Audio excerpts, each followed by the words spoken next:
Mateys, Captain Lovin here to read you another wonderful pirate story. How I Became a Pirate by Melinda Long and David Shannon.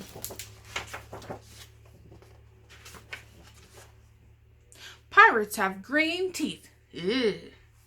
When they have any teeth at all.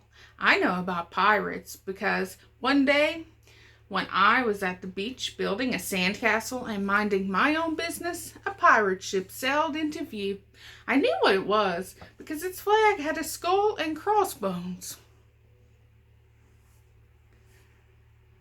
Because I could also hear the pirates singing, "Hey ho, blow the man down."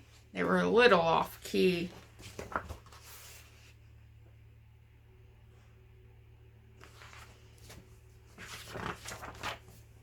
I tried to tell Dad, but he was busy setting up the beach umbrella.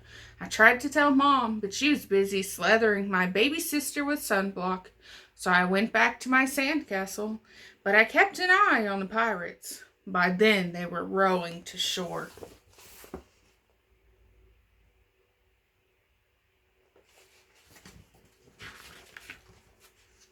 When they landed, the head pirate climbed out of the boat and yelled, "Ahoy thar, matey! Be this the Spanish Main?" "No," I said, "this is North Beach." "Shiver me timbers," the pirate said. "We must have taken a wrong turn at Bora Bora."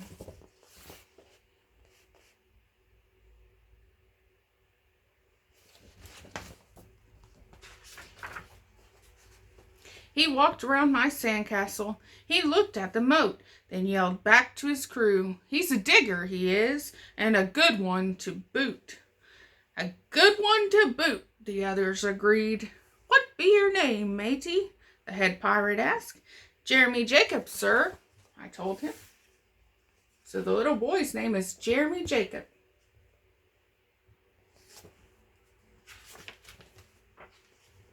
"Well, Jeremy Jacob," he said, "you're looking at Braid Beard and his crew. We've been needing a digger like yourself. We've a chest of treasure to bury." "Aye, treasure," the others shouted. "You're coming with us," Braid Beard told me. I didn't think Mom and Dad would mind as long as I got back in time for soccer practice the next day.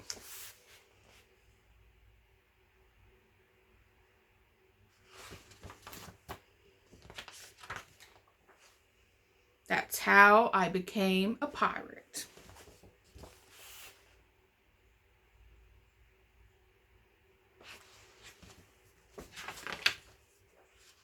As soon as we were on board, Braidbeard showed me the chest of gold and jewels. "Got to find a safe place for this here treasure. It's high time we were off." "We're off," we all shouted, and then we set sail.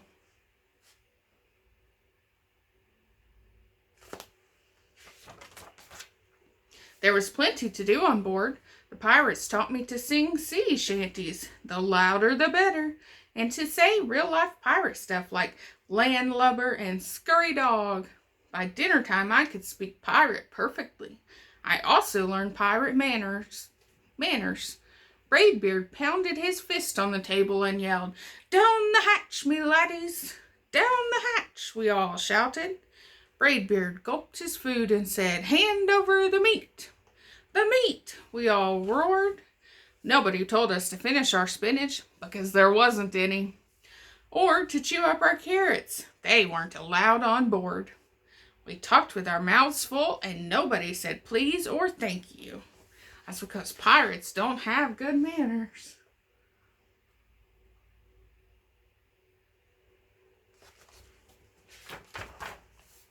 After dinner, I tried to teach the pirates to play soccer. Braidbeard kicked the ball and yelled, "Arr, soccer! Arr, soccer!" the crew yelled. Then everybody dove for the ball at once and it rolled right off the deck. "After it, me hearties," Braidbeard commanded. "After it," we all whispered. We fought over who would go get the ball, but it didn't matter anyway because a shark came along and swallowed it in one gulp. So much for soccer. The shark ate their soccer ball. By now it was past my bedtime, but nobody tells pirates to go to bed, to take a bath, or to brush their teeth. Maybe that's why their teeth are green. Pirates sleep with one eye open, just in case. And they don't change into pajamas unless they want to. Pirates don't do anything they don't want to, except for maybe swabbing the decks. I want to be a pirate forever.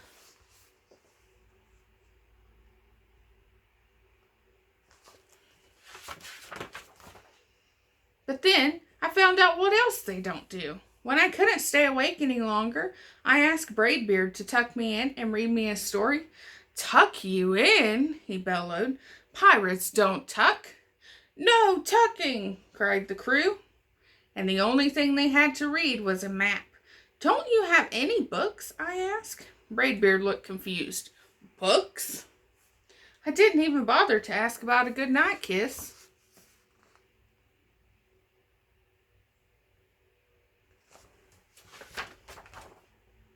It wasn't easy to fall asleep without a story, but I was finally dozing off when a storm broke. Thunder boomed and lightning flashed. I tried to hide under the covers as waves slammed up against the ship, but I kept falling out of my hammock. I couldn't find anyone in the cabin. Lower the sails, Braidbeard shouted. Batten down the hatches. Everybody ran around yelling and lowering and battening. Nobody had time to sit close and tell me it would be over soon. Nobody even noticed me. I decided that I didn't want to be a pirate after all.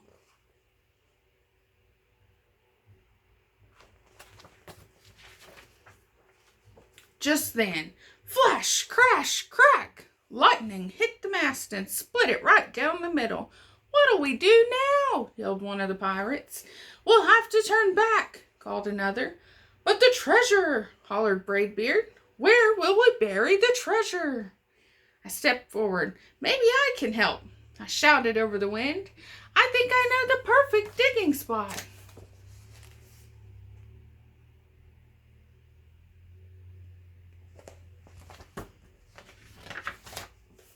When the storm was over, we rowed back to shore and buried the chest.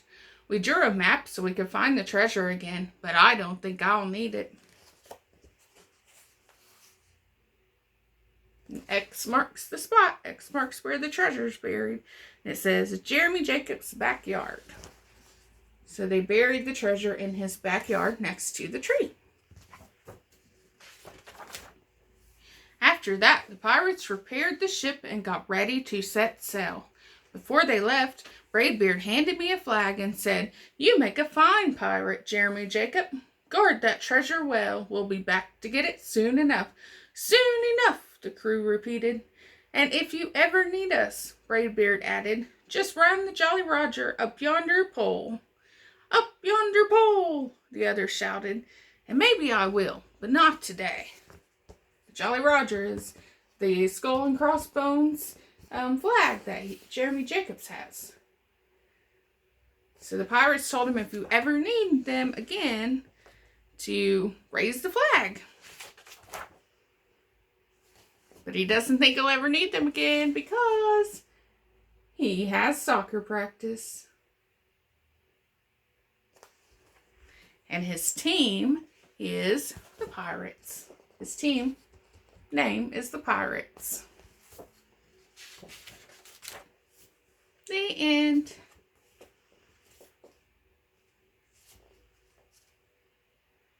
I hope you enjoyed How I Became a Pirate by David Shannon and Melinda Long.